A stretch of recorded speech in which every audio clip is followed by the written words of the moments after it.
দিন কাউকে 1% সাপোর্ট করি নাই। দুইজনই মায়ের সন্তান, কিন্তু দুই মায়ের সন্তান একরকম হয় না। আপনাদের মনে রাখতে হবে, কিছু কিছু লোক আছে যারা আওয়ামী লীগের পিছনে জীবন শেষ করেছেন, কিছু কিছু ভাই বোনেরা আছেন বিএনপির পিছনে জীবন শেষ করেছেন, জাতীয় পার্টির পিছনে জীবন শেষ করেছেন।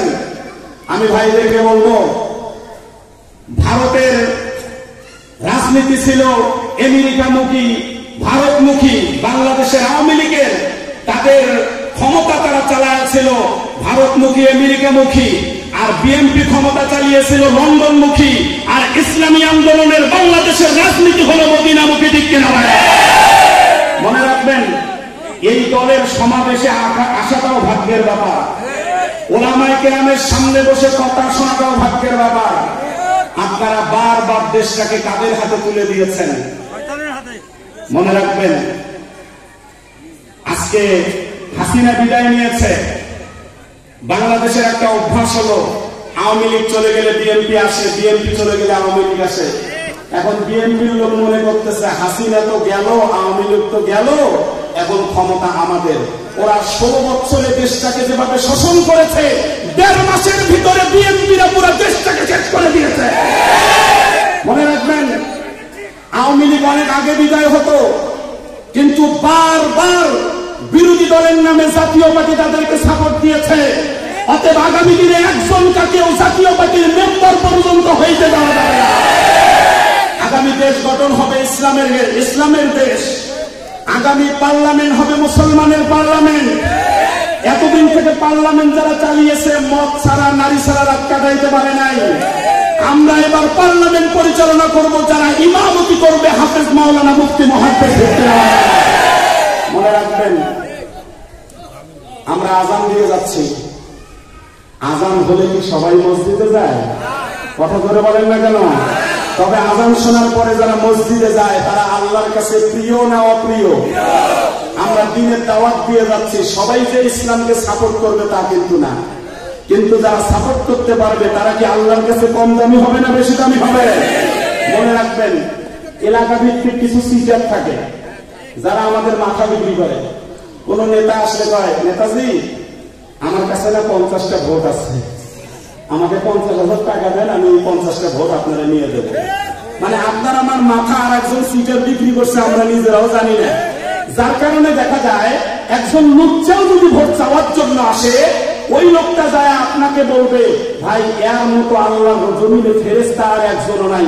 বুঝতে হবে ওই সিটার টাকা খায়া খারাপ লোকটাকে ভালো বলতেছে। ঠিক কিনা ভাই? অনেকেই বলে আপনাদের সামনে হুজুররা দেশটা খাইলো। আচ্ছা, দেশটাকে আমাদের হাতে দিচ্ছেন, আমরা খাইলাম কিভাবে? আচ্ছা, আপনাদেরকে একটা গল্প শোনাই, শুনবেন? ওবায়দুল কাদের জানাজা পড়াবে আপনাদের, আপনারা কে কে রাজি? কথা বলেন না কেন? মানে আপনার জানাজা ওবায়দুল কাদের পড়াবে, আপনি রাজি আছেন? আপনার জানাজা তারেক জিয়া পড়াবে, আপনি রাজি আছেন? কিন্তু আপনার জানাজা এই ইমাম সাহেবরা পড়াবে, আপনি কি রাজি আছেন? ভোটের ক্ষেত্রে বেঈমানি করেন কেন? এই খালি ঠিক ঠিক দুই একটা বললে হবে না, একদম খামোশ। আর একটা গল্প শোনেন ভাইরা আমার, যদি ওনারা জানাজা পড়াইলে আপনি জানাজা পড়াইতে রাজি না হন, অতএব আগামীর সাপোর্ট দিতে হবে ইসলামের জন্য। ঠিক কিনা ভাইরা আমার? মনে রাখবেন, হাসিনা পালাইছে দেশটা ছাড়িয়া, সকলের মুখে হাসি আসছে ফিরিয়া। কোথায় আওয়ামী লীগ, কোথায় কাদের কাকা, কোথায় গেল ওই জালিমের গরম গরম কথা?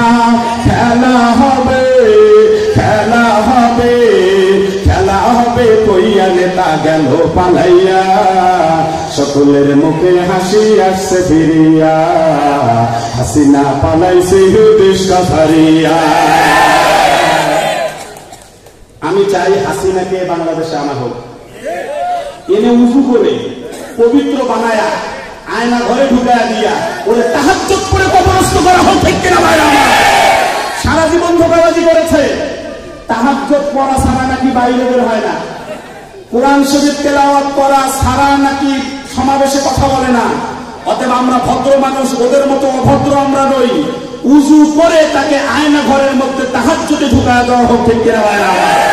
আপনাদের কাছে আমার উদাত্ত আহ্বান থাকবে, আমরা হাসিনার শাসন দেখেছি, খালেদার শাসন দেখেছি, জিয়াউর রহমানের শাসন দেখেছি, স্বৈরাচারের শাসন দেখেছি। এখন শুধু শাসন দেখা বাকি আছে, কোরআনের শাসন। কোরআন দিয়ে পার্লামেন্ট চলুক, এটা কে কে চান? 2 হাত তুলে দেখা। দেখেন কার হাত ওঠে, এই বুঝবেন ওটাই কোরআনের দুশ্মন।